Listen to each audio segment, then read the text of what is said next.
भाजप पदाधिकारी असलेल्या ओंकार कदम यांच्या विरोधात पुणे महानगरपालिकेमधल्या एका आरोग्य अधिकारीच्या महिला आहेत त्यांनी तक्रार दाखल केलेली आहे। मानसिक छळाची ही सगळी तक्रार आहे। महिला आयोगापर्यंत विषय गेलेला आहे। त्यामुळे या सगळ्यानंतर सुद्धा भाजप पक्ष म्हणून या सगळ्यावरती भाजपची भूमिका काय आहे आणि ओंकार कदम यांच्यावरती अद्यापही पक्ष कारवाई का करत नाही असा प्रश्न अनेकांना पडलाय। खरं तर याच विषयावर बोलण्यासाठी माझ्याबरोबर शहराध्यक्ष आहेत। काय सांगाल भाऊ, एकंदरीत ओंकार कदम यांचं हे सगळं प्रकरण, शहराध्यक्ष म्हणून तुमची भूमिका काय? या विषयात ओंकार कदम यांच्याशी सविस्तर मी चर्चा केली। नेमकं या सगळ्या आंदोलनाच्या दरम्यान काय घडलं याची माहिती जाणून घेतली। महानगरपालिकेमध्ये सुद्धा आरोग्य अधिकाऱ्यांशी या संदर्भामध्ये मी चर्चा केली। महापालिकेच्या आयुक्तांशी प्राथमिक चर्चा केली। अजूनही मला त्यांच्याशी काही विषय बोलायचे आहेत। मला असं वाटतं की ओंकार कदम हे भारतीय जनता पार्टीचे पदाधिकारी आहेत। भारतीय जनता पार्टीचा प्रत्येक कार्यकर्ता हा महिलांच्या संदर्भामध्ये संवेदनशील असतो। म्हणजे प्रत्येक महिला ही आपली माता भगिनी आहे असं समजून काम करण्याचे संस्कार मुळात आमच्या सर्व कार्यकर्त्यांवरती आहेत।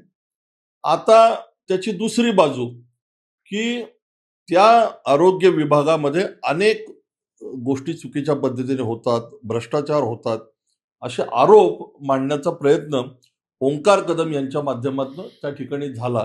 मला असं वाटतं की ज्या महिला अधिकाऱ्यांनी या संदर्भात तक्रार दिली आहे त्यांच्या तक्रारीची सखोल चौकशी व्हावी आणि जर त्या चौकशीमध्ये आढळून आलं की ओंकार कदम यांनी अशा पद्धतीने काही कृत्य केले तर प्रशासकीय स्तरावरती त्याच्यावरती योग्य ती कारवाई होईल।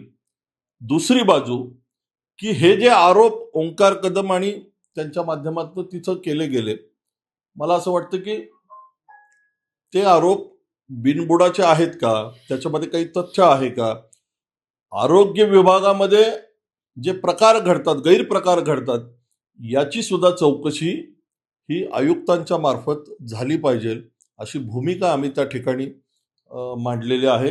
आणि कोणीही अशा पद्धतीने चुकीचं वागत असेल, त्या दिवशी देवेंद्रजींनी विधान केलंय की कोणी असो, कुठल्याही पक्षाचा असो, अशा पद्धतीने वागत असेल तर त्याच्यावरती कारवाई ही झाली पाहिजे।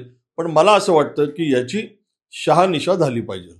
या सगळ्याच्या बाबतीत काही सीसीटीव्ही फुटेजेस आहेत, काही व्हिडिओज सध्या समोर येतात, त्यामध्ये सुद्धा हे ओंकार कदम किंवा त्यांच्या बरोबरचे जे सहकारी आहेत, कुठे रे ती नम्रता असं म्हणून त्यांना कुठेतरी शोधतायत किंवा असे बरेच व्हिडिओज समोर येतात। या सगळ्याच्या माध्यमातून भाजपची जी संस्कृती नाहीये तशा पद्धतीचं वर्तन कुठेतरी यांच्याकडून होतं असं मुळात मी म्हणलं की भारतीय जनता पार्टीची ही संस्कृती नाही। आम्ही सगळे एका विशिष्ट संस्कारात भारतीय जनता पार्टीचे सर्वच कार्यकर्ते काम करतात। ज्या पार्टीचं नेतृत्व मोदीजी आणि देवेंद्रजी करतात, महिलांच्या संदर्भात आमचे सर्वच कार्यकर्ते हे या ठिकाणी त्या संस्काराने वागतात, बोलतात।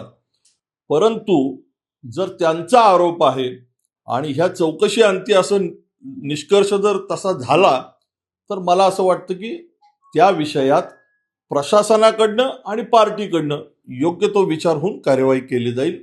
परंतु महापालिकेने ज्या पद्धतीने एक पत्र काढून त्यांना कारवाई केली किंवा एक असा आदेश काढला की ओंकार कदम यांना महापालिकेमध्ये येण्यास पाबंदी आहे, वर्तमानपत्रांनी भारतीय जनता पार्टीची त्या ठिकाणी बदनामी करण्याचा प्रयत्न केला।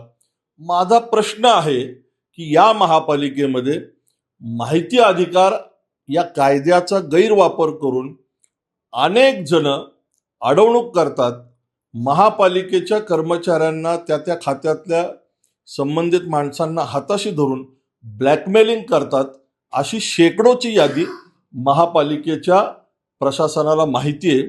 यांच्यावरती कारवाई कधी करणार असा माझा सवाल आहे।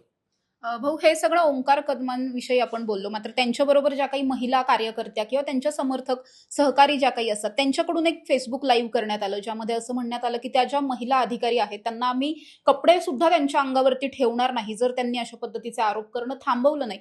ही सगळी भाषा महिलांच्या बाबतीत महिलांकडूनच होणं कुठेतरी, अशी भाषा वापरणं मुळात चुकीचं आहे। ज्यांनी अशी भाषा वापरली त्या भारतीय जनता पार्टीच्या कार्यकर्त्या नाहीत। असं कोणी वापरत असेल शब्द तर ते 100% चुकीचे आहे, त्याचं आम्ही समर्थन करणार नाही। पण एक प्रश्न वारंवार उपस्थित केला जातोय की ज्या ओंकार कदम यांच्यावरती एक्स्टॉर्शन सारखे खुनासारखे आरोप आहेत, गुन्हे आहेत, त्यांना अजून पण भाजप का आसरा देतं असं आणि मला असं वाटतं की त्यांच्यावरती जे गुन्हे दाखल झालेले आहेत ते न्याय प्रविष्ट विषय आहे. त्या संदर्भात म्हणजे ते आरोप त्याच्यामध्ये काय तथ्य आहे, ते खरे आहेत खोटे आहेत हे ठरवण्याचा अधिकार मला नाही, ते न्यायालय ठरवल.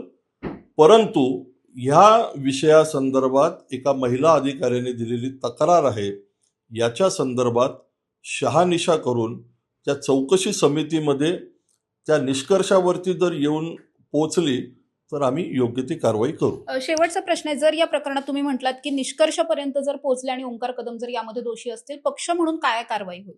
निलंबन ते होईल? शेवटी आमच्याकडं प्रदेशाचे अध्यक्ष पार्टी लेवलला त्यांना अधिकार असतो की अशी कारवाई कुणाला पार्टीत घेणं आणि कुणाला बाहेर काढणं हा सर्वस्वी अधिकार हा प्रदेशाध्यक्षांचा असतो. आम्ही प्रदेश भाजपाला या संदर्भात माहिती देतो आणि मग त्या संदर्भात निर्णय होत असतात. त्यामुळं आम्ही असं काही आढळून आलं तर निश्चित त्या संदर्भात योग्य ती कारवाई करण्याच्या सूचना देऊ. नक्कीच आपण बघितलं ओंकार कदम हे नाव सध्या प्रचंड चर्चेत आहे. त्यांच्यावरती जे काही आरोप केले गेलेत हे आरोप खरंच खरे आहेत का, याविषयीची सुद्धा शहानिशा करण्यात आली पाहिजे आणि जर या संदर्भात ते कुठे दोषी आढळले तर मग पक्ष म्हणून आम्ही त्यांच्यावरती कारवाई करू, अशी भूमिका सध्या भाजपने घेतलेली पाहायला मिळते. कॅमेरा पर्सन निलेश सह Samruddhi Jadhav, top news Marathi, Pune. Unacademy centre से नीट का सिलेक्शन नहीं तो फीस वापस, मतलब नहीं समझे? 2024 में अनअकैडमी से नीट के 26,000 से ज्यादा सिलेक्शंस हुए, इसलिए हम जानते हैं कि आपकी और हमारी कड़ी मेहनत और डिसिप्लिन से नीट में सिलेक्शन होगा. तो अगर नीट 2026 में आपके 500 से कम नंबर आए तो आपकी 50% कोर्स फीस रिफंड हो जाएगी ओनली विद अनअकैडमी नीट श्योर सक्सेस प्रोग्राम. बहुत ही लिमिटेड सीट्स हैं, तो अभी जाइए और एनरोल कीजिए.